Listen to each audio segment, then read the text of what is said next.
Hace pocas horas vivimos la primera cuenta pública del presidente Gabriel Boric. Por supuesto, esto ha generado reacciones, polémicas y análisis. Un simple repaso a su programa de gobierno, un cambio de rumbo en la agenda política del gobierno del Frente Amplio y el Partido Comunista. Son distintas las reacciones, los análisis respecto a esta cuenta pública. De eso vamos a conversar en Agricultura Prime.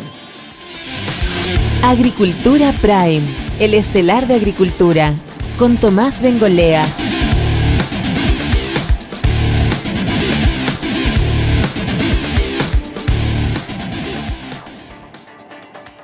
Muy buenas noches, queridos amigos, a todos los que nos están siguiendo en Agricultura TV. Muy bienvenidos a una nueva edición de Agricultura Prime, este especial de Radio Agricultura que se transmite en nuestra plataforma digital en Agricultura TV. Les comentaba que vamos a conversar sobre la cuenta pública, por supuesto el hito político que marca esta semana. Y para conversar de ese tema estamos con dos grandes invitados. Nos acompaña a mi derecha Nicolás Freire, cientista político, académico de la Facultad de Economía, Gobierno y Comunicaciones de la Universidad Central, director del Observatorio de Política y Redes Sociales. Nicolás, bienvenido aquí a Agricultura Prime. Muchas gracias por la invitación. Qué gusto estar aquí. A mi izquierda, Alberto Undurraga, ingeniero comercial, exalcalde, exministro, hoy día diputado por el Distrito 8, un distrito muy grande. ¿Cómo estás, Alberto? Bienvenido. Muchas gracias por la invitación, Tomás. Un agrado estar con Nicolás también. El tema que nos convoca es la cuenta pública. La vivimos hace poquito más de 24 horas. Una cuenta pública extensa con cinco grandes ejes que anuncia el presidente Boric.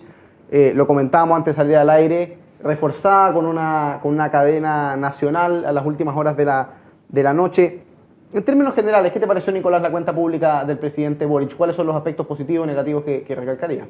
Yo encontré que fue una muy buena cuenta pública en la suma, pero donde de verdad sobresalió la cuenta, donde me llamó mucho la atención, es en términos de forma. Yo creo que tiene varios elementos, desde la extensión, porque tú para encontrar extensiones tan largas, por ejemplo, tendrías que llegar al 93 con Patricio Aylwin.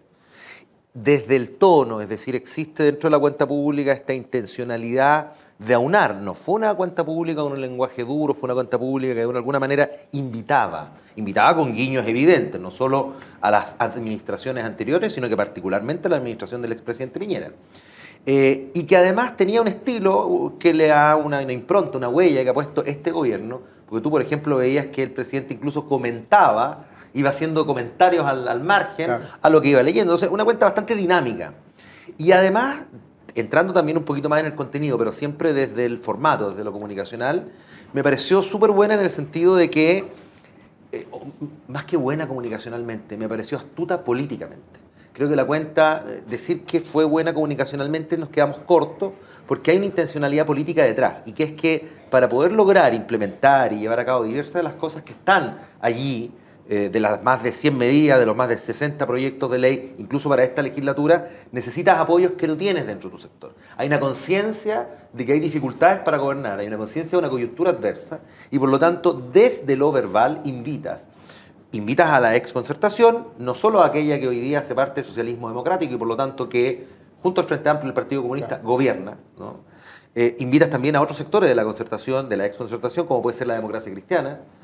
Invitas incluso a ciertas personas que están al otro lado del charco, si tú quieres, personas que en RN se sintieron llamados en causa y lograron de alguna manera enganchar con este discurso. Entonces, por todos esos elementos, yo califico y creo que fue una muy buena cuenta pública. Alberto Undurraga, ¿compartes este análisis? En algunas cosas. Primero señalar que yo creo que no fue una cuenta, y eso no es por culpa del presidente, simplemente porque está al principio de su gestión y hay poco lo cual dar cuenta, ¿no?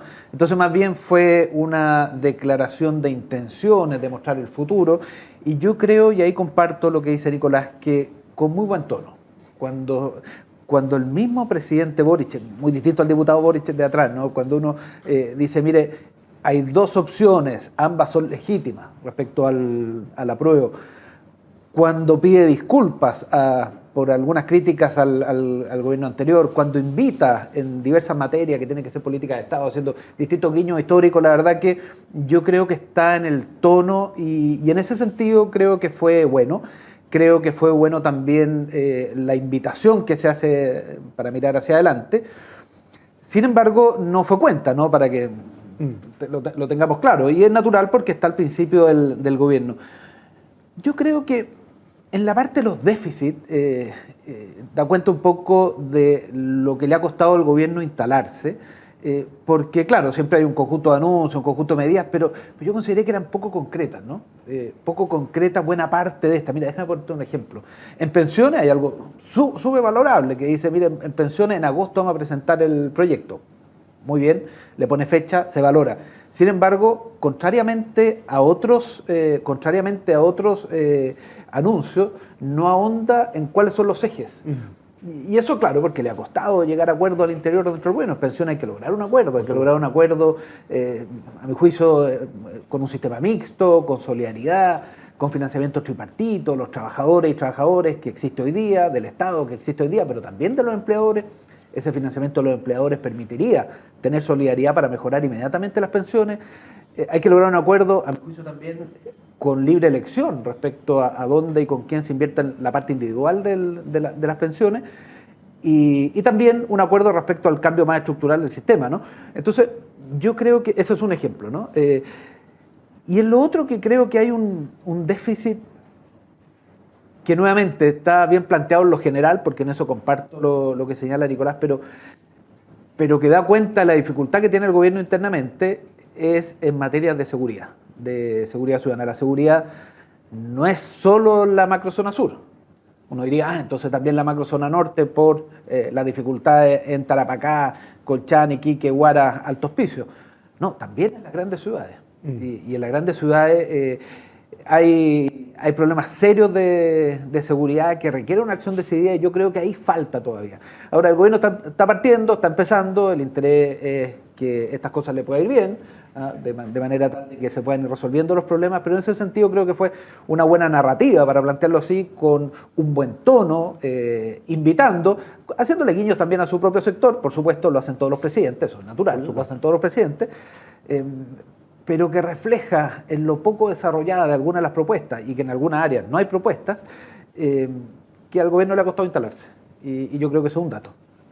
Nicolás, mencionaste algo que es interesante y que se ha comentado a propósito de la cuenta pública, que tiene que ver con los guiños que hace el presidente. No solo, ya llegaremos a los guiños que puede hacer el mundo de la exconcertación, en esta lógica de prever que tiene que lograr acuerdos precisamente para sacar adelante la tributaria, la previsional, en fin. El presidente Boric es el presidente que tiene mayor minoría en el Congreso desde el retorno a la democracia, su coalición, y por lo tanto... Mayor minoría, la minoría más pequeña, por ponerlo en... Entonces es muy complejo para el presidente Boric en ese sentido. Pero tú mencionaste algo que es bien interesante, incluso dio guiños al gobierno anterior, con el que había sido muy crítico.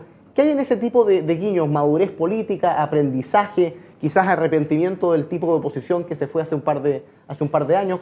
¿Cómo lees ese Creo cambio? que hay un poco de todo. Hay madurez, hay arrepentimiento, pero hay una oportunidad prendida con astucia política relevante. Y antes de entrar directamente en eso, porque además se conecta, yo coincido con lo que señala Alberto, en el sentido de que es una cuenta, evidentemente no se daba cuenta de muchos, se estaban poniendo temas sobre la mesa, pero también un aprendizaje ahí donde, por ejemplo, no se llegan a definiciones finitas en aquellos que van a ser los grandes temas, porque se aprendió que, y el ejemplo es evidente, del primer programa de campaña al programa de la segunda vuelta, que hay cosas que tenemos que negociar para ponernos en las palabras del gobierno, y que por lo tanto es necesario primero evaluar y convencer, ¿no? Y ir a tantear las manos. Volviendo a eso, creo que justamente ese mismo aprendizaje que demuestra en esto de poner grandes temas, y los más grandes no hablarlos y no ponerlos de manera tan finita, tan en detalle, tiene que ver con el aprendizaje respecto de los guiños. Primero, y son problemas evidentes dentro de la coalición, con dos coaliciones de gobierno. Este es el primer gobierno, o sea, cuando hablamos de las dificultades de instalación, muchas veces nos quedamos cortos, porque, claro, la pandemia, la coyuntura, los temas de seguridad, un gobierno con minoría, y además con una minoría compuesta por dos coaliciones. Es decir, esto es insólito, es primera vez que ocurre en el escenario del sistema político chileno, por lo menos desde el retorno a la democracia.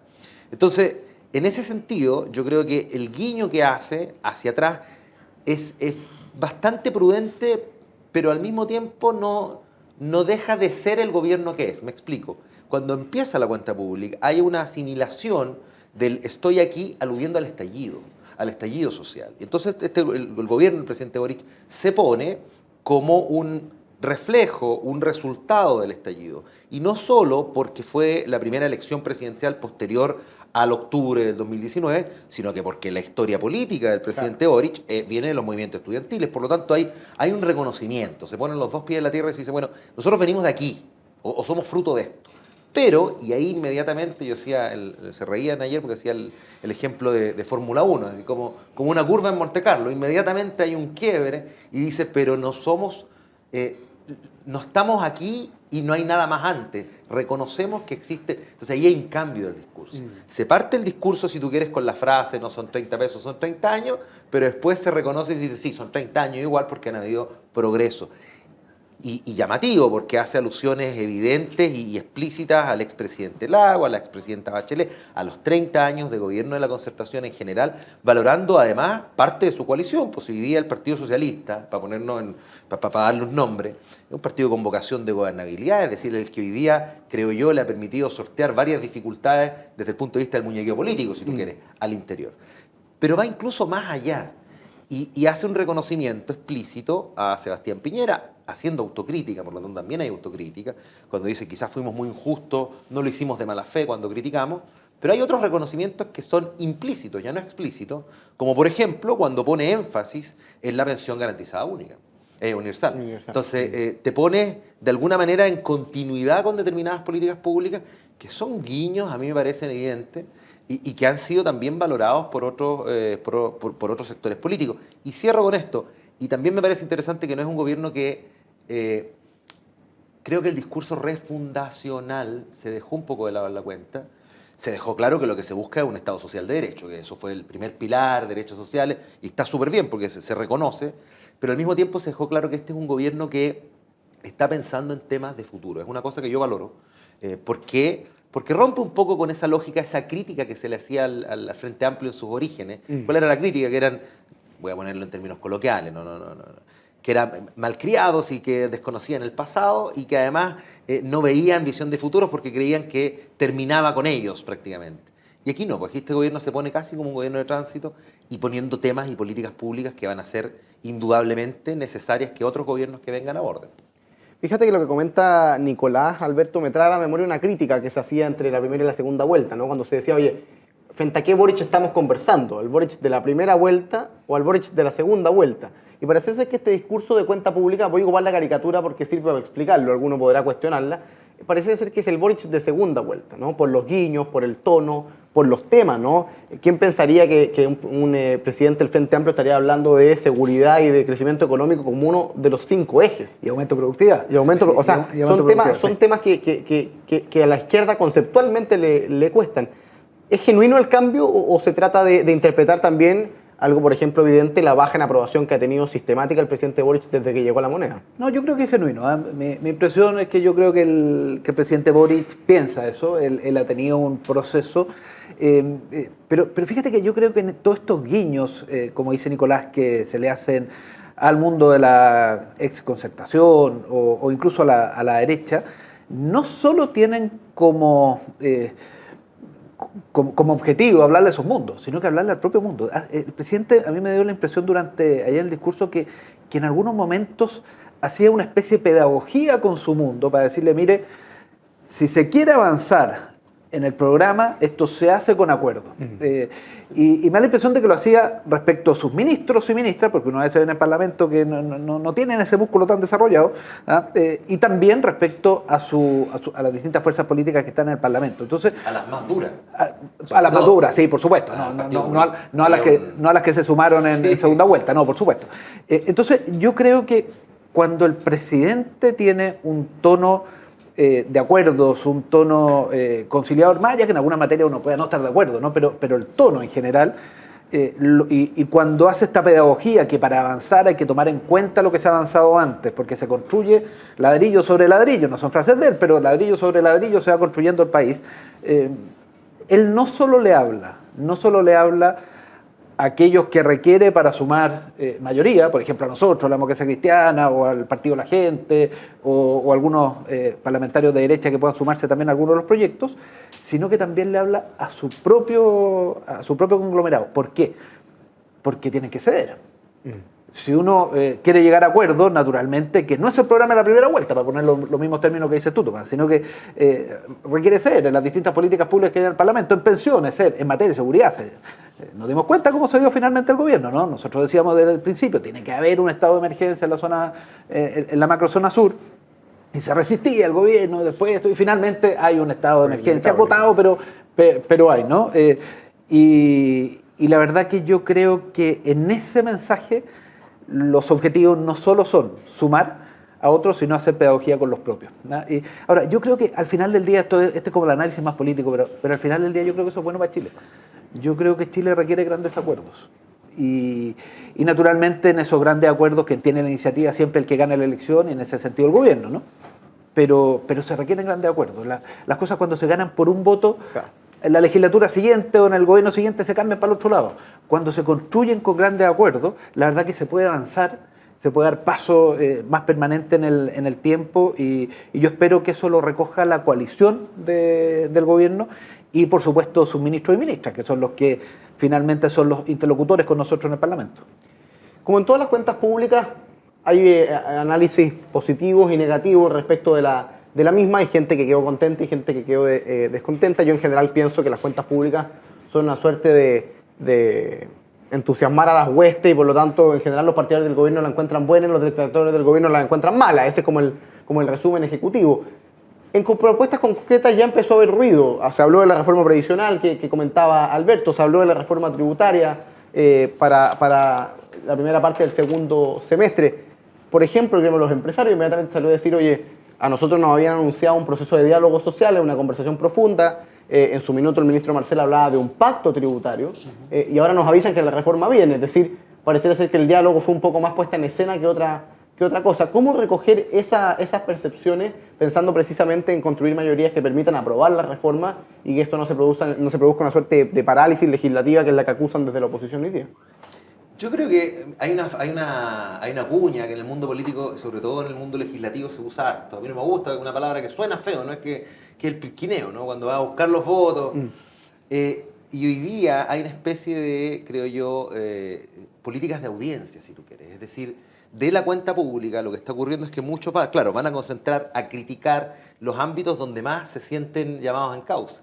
Entonces yo creo que el poner esta hoja de ruta, y sin entrar mucho en el detalle de cada uno, lo que mencionábamos recién, de cada una de las, da la oportunidad de que se levante esa efervescencia de críticas, de apoyo, más sectoriales, más de nicho, más específicas, que va a permitir construir el cómo.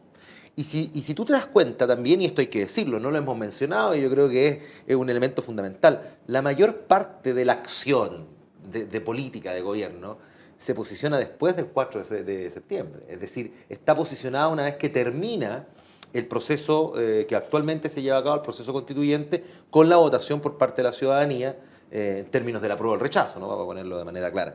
Y eso también da cuenta de una conciencia de las dificultades que este gobierno tiene en llevar adelante determinados cambios, políticas, reformas, como tú quieras llamarlo, de acuerdo a cuánto quieras incidir o no, en la medida en que tienes este proceso que corre paralelo, que no están vinculados, pero evidentemente tampoco se desconoce que este gobierno es bastante proclive a una intención de apruebo de una nueva constitución. Entonces yo creo que ahí hay otro evento de madurez. Entonces muchas veces, cuando dice, bueno, es momento que gobiernen, yo tengo muchas dudas de si se pueden llevar a cabo, que cualquier gobierno hubiese podido llevar a cabo algún tipo de gobernabilidad de políticas públicas en condiciones en que tú tienes un proceso constituyente paralelo, ¿no? Y en ese sentido, quizás los elementos que yo rescato de la cuenta como tal, justamente no yendo al detalle, rescato formas de enfrentar problemas distintos.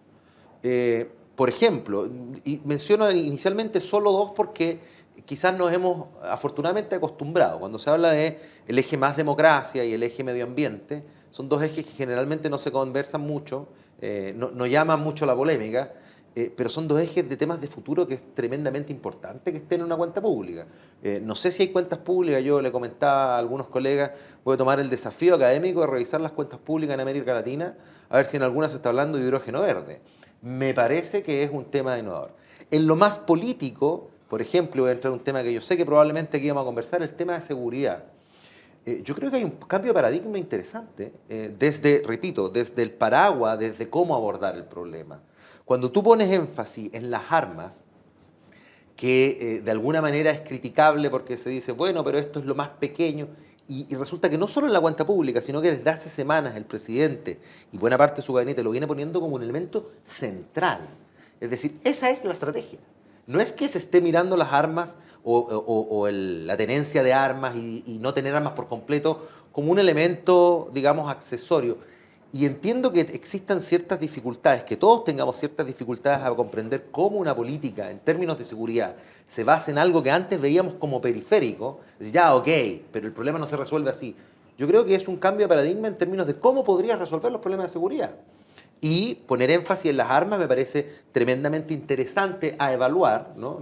No soy un experto tampoco en temas de seguridad, pero sí me parece un buen cambio de paradigma, así como poner, por ejemplo, el foco en el dinero. ¿Alguna vez habrá pasado lo mismo? En algún momento, sobre todo en Estados Unidos, se habrá dicho, oye, sigan el dinero, y probablemente las críticas eran, bueno, pero eso es periférico, vamos a buscar realmente dónde están los delitos, y finalmente lograron comprender que era una buena dinámica para evaluar de qué manera el crimen organizado tenía su ruta en términos de financiamiento, de implementación de delitos, por así decirlo. Bueno, me parecen dos lógicas interesantes en términos de las propuestas macro que ahí tú puedes encontrar. Estamos conversando con Alberto Undurraga y Nicolás Freire acá en esta nueva edición de Agricultura Prime. Vamos a irnos una breve pausa y a la vuelta seguimos conversando sobre la cuenta pública aquí en Agricultura Prime por Agricultura TV.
Estamos de vuelta en nuestra conversación aquí en Agricultura Prime por Agricultura TV junto a Alberto Undurraga, diputado por el Distrito 8, y Nicolás Freire, académico de la Facultad de Economía, Gobierno y Comunicaciones de la Universidad Central. Nos tiene una pregunta preparada un conductor de Agricultura que vamos a ver y volvemos para contestarla. Bueno, la pregunta que yo quisiera hacerle a los panelistas es ¿por qué nadie ha salido a hacer una contabilidad de las promesas del presidente Gabriel Boric? Yo encuentro que fue un buen discurso, preparado por un equipo comunicacional muy bueno, pero la verdad que deja a todo el mundo feliz. Y en economía sabemos perfectamente que los recursos son escasos y las necesidades múltiples. Entonces, ¿qué le va a dar prioridad? No cuadra por ningún lado la suma de las promesas que hizo, fin al CAE, la deuda de los profesores, la entrega de tierra, el aumento del presupuesto para seguridad, etcétera, etcétera. ¿De dónde van a salir esos recursos? Esa es mi pregunta para ustedes. Sobre los recursos implicados en las distintas propuestas que hubo en la cuenta pública, pregunta Checho Irane. Probablemente la conversación nos lleva a la reforma tributaria, Alberto Undurraga, o sí, no va por ahí la respuesta. Una parte, pero yo creo que hay otra parte que tiene que ver con lo que hemos conversado antes en el primer bloque, ¿no? Al ser tan general la cuenta en las distintas propuestas, tampoco es tan fácil decir, bueno, ¿cuántas hectáreas de entrega de tierra para ver cuánto vale? O en los otros ejemplos que ponía Checho exactamente lo mismo, ¿no? Bueno, ¿cuál exactamente? Sí lo dijo en pensiones, entonces en pensiones dice, mira, vamos a subir la pensión general universal a 250.000 pesos, pero no dicen qué plazo, que también, donde había número no había plazo, y donde había plazo no había número, entonces eso hace muy difícil hacer la contabilidad. Dicho eso, Dicho eso, y por eso yo creo, no se trata de ineptitud de los parlamentarios, los analistas, los centros de estudios, sino que simplemente, más bien, como decíamos al principio, ha sido una declaración de intenciones sobre las distintas materias. Faltan antecedentes, al menos. Exactamente. Dicho eso, yo creo que hay dos focos grandes. Uno, por supuesto, la reforma tributaria. La reforma tributaria es la respuesta general a lo que nos señala Chechurane. ¿De dónde vienen los recursos? De una reforma tributaria, naturalmente. Pero no ha sido especificado cómo va a ser esa reforma, cuánto va a recaudar del PIB, cuánto en régimen, cuánto el primer año, cuánto el segundo año, en fin. Pero hay otra reforma enorme, grande, que es la reforma de pensiones. Y eso también tiene que ver con financiamiento. Y bueno, yo estoy involucrado como presidente de la Comisión de Trabajo de la Cámara. Yo creo que tenemos que llegar a un acuerdo en la reforma de pensiones. Ya hay dos gobiernos que han fracasado en ello porque no han tenido los votos. Gobierno Michelle Bachelet II, yo fui ministro de ese gobierno en obras públicas, pero no tuvimos los votos en el Parlamento. Después el gobierno de Sebastián Piñera tampoco tuvo los votos en el Parlamento. Y nosotros tenemos que llegar a un acuerdo para mejorar las pensiones ahora. Yendo entonces a lo de financiamiento. Uno dice, bueno, se requiere solidaridad. ¿Cómo financiamos la solidaridad? Por supuesto. Yo creo que la solidaridad hay que financiarla, y el segundo principio, con financiamiento tripartito. ¿Qué quiere decir esto? ¿Qué quiere decir esto? Con un financiamiento de los trabajadores y trabajadoras, que existe hoy día, con un financiamiento del Estado que existe, se ha propuesto aumentarlo a 250.000 pesos, me parece bien, pero hay un tercer pilar en el financiamiento, que es el financiamiento de los empleadores. Y si uno junta los empleadores con la solidaridad, uno puede decir, mire, todo lo que es para de financiamiento de los trabajadores, que siga en un fondo individual. Sin embargo, todo lo que venga a los empleadores, que vaya a un fondo colectivo. Y eso permite mejorar las pensiones ahora. Entonces, claro, esto va además de la mano de un cambio más estructural, terminar con el actual sistema de AFP, manteniendo el ahorro, manteniendo la libertad de elección. No tenemos tiempo para explicarlo en detalle acá, pero un poco la propuesta nuestra. Y ahí hay financiamiento. Eso va a ser disputado en el Congreso, porque algunos sectores, particularmente más a la derecha, no quieren que haya financiamiento tripartito, sino que la solidaridad sea solo con cargo de impuestos. Sin embargo, son los mismos sectores que más les cuesta la reforma tributaria. Entonces, al final, nos topamos en un problema ahí. Yo creo que tenemos que separar lo que es la reforma de pensiones en el financiamiento del resto de los costos, porque la reforma de pensiones puede tener un financiamiento adicional con cargo a los empleadores, una cotización adicional, y por supuesto con la gradualidad, particularmente en las pymes, de manera de no afectar el mercado del trabajo. Eso es perfectamente posible de hacer, y yo espero que podamos construir un acuerdo amplio en el Congreso de manera tal de tener una reforma de pensiones que mejore las pensiones ahora, no en 20, 30 años más o 15 años más, sino que ahora. ¿Cómo se hace? Con solidaridad y con financiamiento adicional de parte de los empleadores. ¿Qué te parece la pregunta, Nicolás, el tema del financiamiento? Son buenos los puntos que hace Alberto, ¿no? Reforma previsional por una parte, tributaria por la otra. Comentaba que había ya críticas del gremio de los empresarios a propósito de la reforma tributaria. Yo tengo un matiz con Alberto.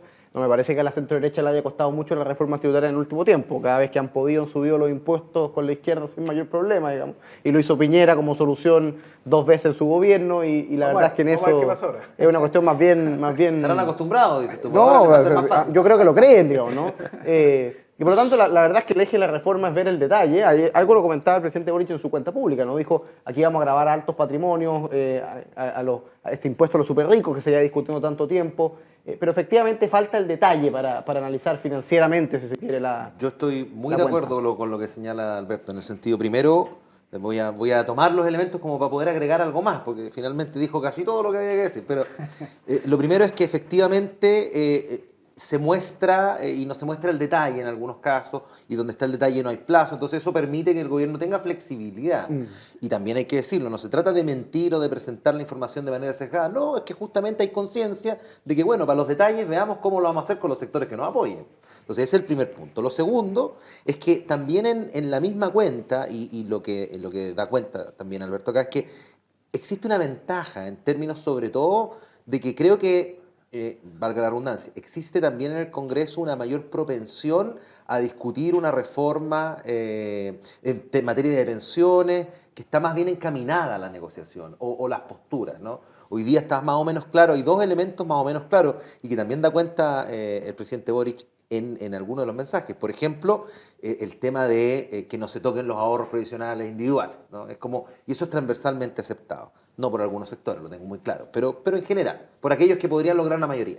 Y también está más o menos aceptado el hecho de que el sistema requiere modificaciones, se requiere mejorar la pensión de los chilenos, de las chilenas. Entonces creo que eso puede ir por un camino paralelo y eso facilitaría también la discusión respecto de la reforma tributaria que se posiciona, y aquí volvemos sobre un punto que conversábamos hace algunos minutos, posterior al término, al 4 de septiembre, y que entiendo yo la pregunta que hace Checho, es una pregunta buena desde lo tradicional, es decir, ¿dónde está la plata? ¿Qué vamos a hacer la plata? Bueno, pero es una pregunta que probablemente habrá que responder en noviembre, que es cuando se discute el presupuesto, primera vez que este gobierno va a tener la posibilidad de discutir un presupuesto para hacer lo que pretende hacer, porque recordemos que los presupuestos se aprueban el año anterior. Entonces hoy día, evidentemente, no habría tenido mucha lógica defender en números cada una de las propuestas porque, uno, no trabajas con presupuesto propio, no fue discutido, y segundo, lo vas a poder hacer a partir del próximo año en virtud de una negociación que se tiene en noviembre,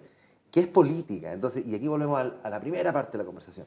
Por eso es que me parecía muy buena la cuenta, porque abre las puertas de lo político. Puede ser muy criticable que la propuesta no tenía cuerpo, a esta le faltaba carne, esta parecía que no tenía mucho contenido. Ok, pero abre las puertas en lo político que para hacer, en condiciones de que es la primera cuenta pública, es esencial para poder planificar lo que se viene en adelante. Hay hartos temas que tocar en la cuenta pública. Quiero volver a algo que planteaba Nicolás antes de la pregunta que nos hacía el Checho y que tiene que ver con el tema de la seguridad, la violencia en la macrozona sur. Se criticó, por ejemplo, que no se hablaba de terrorismo, que es algo que da vuelta harto en el debate y que es una crítica que la derecha suele hacer, ¿no? La importancia de utilizar el concepto y, por lo tanto, dimensionar así la magnitud del problema. Tampoco se habló de delincuencia propiamente tal en toda la cuenta pública. Sin embargo, se incluye el tema de la violencia como un eje del discurso. Básicamente anuncios que implicaban más inversión en carabineros, no había nada con mucho más cuerpo, con mucho más contenido. El gobierno en una situación extraña porque tuvo que prorrogar el estado de excepción constitucional después de harto tiempo, como decía Alberto, resistiéndose a implementarlo. Un estado de excepción constitucional que es acotado, que además viene con la antesala del asesinato a Juan II Catril hace pocos días en la Araucanía y por lo tanto quedó a todas luces insuficiente ese estado de excepción constitucional. A mí me parece que es insuficiente siempre, dicho sea de paso, ¿no? Muy probablemente, y que tiene razones mucho más de fondo, pero me pareciera ser que cualquier cosa que hubiese dicho el gobierno en la cuenta pública era insuficiente al tema del terrorismo en la macrozona sur. ¿Para dónde va el gobierno en un tema que le ha impedido llevar adelante su agenda política? O sea, el tema estos 2 meses y medio ha sido la Araucanía, ha sido la violencia en los colegios, ha sido la delincuencia, tú lo decías muy bien, en los grandes núcleos urbanos, en distintas partes del país. El gobierno ha planteado en algunos momentos la necesidad de llegar a un acuerdo nacional en materia de seguridad, ¿no? Y yo creo que eso es positivo, pero tiene un problema en el origen del gobierno, que en su interior no tiene acuerdo. En su interior, la coalición Partido Comunista Frente Amplio versus la coalición Socialismo Democrático, PS, PPD o Radical y Liberales, la verdad que tienen miradas distintas respecto a la seguridad. Entonces, yo creo que en este tema en particular le falta una maduración interna al gobierno de cuál va a ser la postura final que van a tener. Hasta ahora dirimió el presidente, y el presidente dirimió por estado de emergencia, que es lo que pedíamos varios no estando en el gobierno. Eso respecto a la macrozona sur, pero en general la izquierda, no solo en Chile, sino que en otros lugares del mundo también, tiene una suerte de complejo para enfrentar los problemas de seguridad y los problemas de delincuencia. Y yo creo que a las cosas hay que llamarlas por su nombre. Cuando hay delincuencia hay que llamarla de delincuencia, donde hay terrorismo hay que decir que es terrorismo, y donde hay problemas sociales más complejos también hay que decir que hay problemas sociales más complejos. Toda la Araucanía y la macrozona sur tiene problemas más complejos que denotan de muchos años entre el Estado de Chile y el pueblo mapuche, por supuesto que son muchísimo más complejos, pero eso no opta a que haya actos delictuales o que haya actos terroristas que mal usan la causa justa que puede tener el pueblo mapuche en muchas de sus reivindicaciones, ¿no? Entonces, yo creo que ahí el gobierno tiene un complejo, pero eso es en el sur. ¿Qué pasa en la zona central? Yo soy diputado del Distrito 8, Maipú, Estación Central, Cerrillo, Quilicura, Colina, Pudahuel, Lampa y Tiltil, tengo que nombrarlas todas, las 8 comunas, el distrito más grande. Y tenemos problemas serios de seguridad, y también en La Florida, y también en Puente Alto, y también en Concepción, y también en Antofagasta, y también en Valparaíso y en Viña. Hay problemas serios de seguridad en los barrios. Y eso requiere una aproximación distinta sin complejos para enfrentar. A mí me parece bien lo que se planteó de seguir el dinero, en todo caso, algo que decía Nicolás al principio, en el primer bloque, ¿no? El narcotráfico hay que enfrentarlo en todos los frentes. En el territorio, por supuesto, pero no solo perseguir la droga, también perseguir el dinero. Y para ello aprobamos en el Parlamento una norma que le va a permitir al Servicio de Impuestos Internos acceder a las cuentas corrientes bajo determinados requisitos, ¿no? ¿Y por qué? Porque si hay movimientos extraños en cuentas corrientes, no solo es un problema de elusión tributario, los servicios de impuestos internos, sino que probablemente también hay otras cosas y muchas de ellas pueden tener que ver con narcotráfico. Entonces, yo creo que en seguridad particularmente, el gobierno, más allá de la cuenta pública, el gobierno está al debe y decirle al presidente y a sus ministros que cuente con el Parlamento para un acuerdo en materia de seguridad, pero un acuerdo que permita decirle las cosas por su nombre y que permita tener políticas de mediano y largo plazo, pero también atender a las urgentes para darle más seguridad a los chilenos y chilenos en la macrozona sur, en la macrozona norte, pero también en cada una de las ciudades y comunas de Chile. El tema de la seguridad va a seguir siendo probablemente un eje central de la discusión política en los próximos meses. No sabemos, por ejemplo, cómo el tema del plebiscito podría reactivar ciertos focos de violencia política que se han dado, por ejemplo, frente al plebiscito de entrada. El gobierno, el presidente incluye en su cuenta pública como uno de los ejes este tema. Lo comentaba Alberto, se hizo un llamado en su minuto a un acuerdo nacional por la seguridad que digamos quedó en el congelador porque no está presente en la discusión del día a día, fue superado por otros temas, y parece ser que el gobierno está chocando contra su propia sombra, ¿no? Y tú lo hemos conversado acá, madurez o un genuino cambio, qué es lo que hay, pero lo cierto es que, claro, un gobierno que llegó al poder promoviendo el indulto, por ejemplo, a los presos políticos de la revuelta, un gobierno que decide retirar las querellas por ley de seguridad interior del Estado, una coalición política que lleva justificando muchas veces la violencia en base a una suerte de violencia estructural de la sociedad chilena o desigualdades que dan pie a una reacción de esa naturaleza violenta.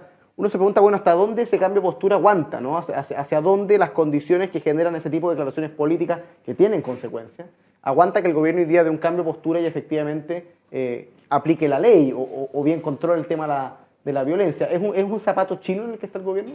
Es un zapato apretado. Justamente el zapato que más le aprieta al gobierno. Pero mira, yo partiendo sobre que hay que distinguir de dos cosas. Uno es la visión que tiene el gobierno y la evolución que ha tenido el gobierno frente a temas de seguridad y por otro lado la coyuntura. O sea, es evidente que a la visión que tiene el gobierno se le ha complicado el panorama porque además ha venido una coyuntura adversa que viene desde hace algunos años. El aumento de los delitos de mayor connotación yo creo que es evidente y no es solo un elemento de este gobierno. No creo que se pueda adjudicar a este gobierno el que aumenten los delitos de mayor connotación. Eso es lo primero. Lo segundo es que también es evidente que el gobierno, el talón de Aquiles del gobierno, por coyuntura adversa, por errores comunicacionales sobre todo y de estratégico y táctico en el Ministerio del Interior, hay que decirlo, y por también quizás una carencia de estrategia correcta que permita abordar esa coyuntura que es adversa. Es decir, a lo mejor el gobierno tiene una estrategia, pero hoy día, frente a la coyuntura, le ha sido muy difícil poder implementarla. Al menos dijo que la tenía. En un comienzo, cuando no decretaron el estado de excepción constitucional, por ejemplo, decían, mira, dejemos que la estrategia que estamos proponiendo funcione y claro, después la vemos. del diálogo, sí. Fracasó rápidamente. Evidentemente, frente a la coyuntura que se empezó a verificar, la estrategia quedó chica, si tú quieres. Entonces, hay que reconocer eso. Ahora, en virtud de cómo se abordó el tema ayer, yo lo hago en jerga futbolera, si en tu equipo el lateral izquierdo no le pega mucho con los pies, evitas de pasarle la pelota y tratas de que el juego se vaya por la derecha. Entonces, en términos de cómo se tomó este tema y se abordó de la cuenta pública, yo creo que se abordó de buena manera sabiendo, hay cierta conciencia en la cuenta pública que es un tema de complejo. Y complejo no solo en la complejidad que tiene el tema, sino que complejo para el gobierno. Claro, hay un reconocimiento ahí. Y cierro solamente con este tema, pero aún así creo que de todas maneras existen elementos de visión que pueden permitir, que nos van a permitir ver cómo este gobierno pretende afrontar. Mencionábamos el dinero, pero mencionábamos también las armas, ¿no? A mí como académico, a veces me llama la atención, no experto en seguridad, lo dejo sumamente claro, pero me llama la atención la reticencia que hay frente a la propuesta de que, quizás puede parecer muy idealista, pero que se eliminen las armas, que responde justamente a lo que los gobiernos, y particularmente los gobiernos de derecha, ojo, ven en el Estado, que es el monopolio del uso de la fuerza. Entonces a mí me parece que es tremendamente correcto plantear un paradigma distinto, que va a ser difícil, pero bueno, uno espera que prospere en el tiempo, y que tiene que ver con pongamos el foco justamente en aquellos elementos que antes nos parecían periféricos, las armas, pero que hoy día los estamos trayendo como elementos centrales. Veamos cómo le va. Yo creo que es un buen punto para observar. Lamentablemente se nos empieza a acabar el tiempo aquí en Agricultura Prime. Como les comentábamos antes de comenzar, siempre cerramos estas conversaciones con un minuto Prime, con un minuto para que cada uno de nuestros panelistas transmita alguna idea o alguna conclusión o algún mensaje de cara a lo que viene. Alberto, tu minuto Prime. Mi minuto Prime, muy bien. Mira, yo creo que Chile requiere acuerdos para avanzar y en ese sentido valorar el tono del discurso del presidente. Pero ese tono tiene que materializarse después en el Parlamento, en los distintos proyectos de ley. Yo presido la Comisión de Trabajo y Previsión Social de la Cámara y tenemos el desafío de lograr un acuerdo en materia de pensiones para mejorar las pensiones ahora. Ahora, ese es el desafío que tenemos. Esto requiere que todos cedamos. Nosotros hemos hecho una propuesta de principios. Para mejorar las pensiones ahora se requiere un sistema solidario, porque hay un excesivo sistema, cada uno se rasca con sus propias uñas, solidaridad con las mujeres, solidaridad con los que tienen más edad, un sistema con financiamiento tripartito, donde también colaboren con financiamiento los empleadores, además de los trabajadores y trabajadoras y el Estado, y un sistema con libertad de elección respecto a los fondos individuales.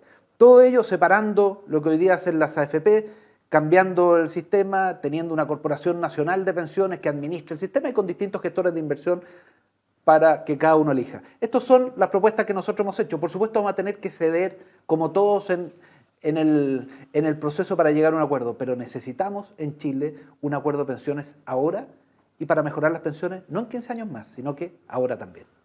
Nicolás Freire. Yo creo que en virtud de la cuenta pública que nosotros tuvimos modo de observar, el tono da cuenta de un momento en el que justamente se requieren acuerdos transversales, efectivamente.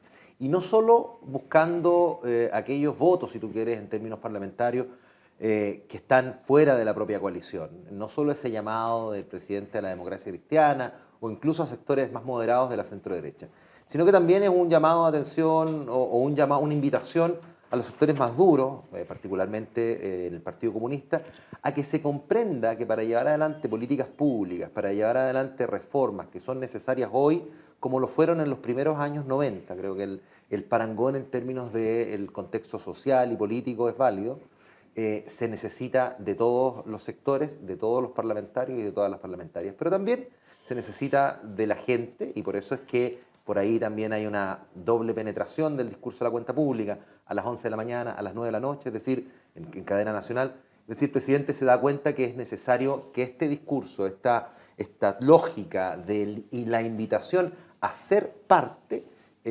entre en las personas independientemente del sector político. Y eso sería muy bueno que ocurra y muy bueno que por lo menos nos demos un plazo, entendiendo que de aquí al 4 de septiembre va a ser difícil cualquier contexto, pero que tengamos la paciencia, ¿no? Y que no nos atrincheremos políticamente en desprender de ahí una crítica muchas veces por una posición partidista o ideológica particular. Esperemos, veamos cómo ocurre.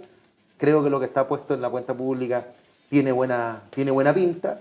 De ahora depende de la política, ¿no?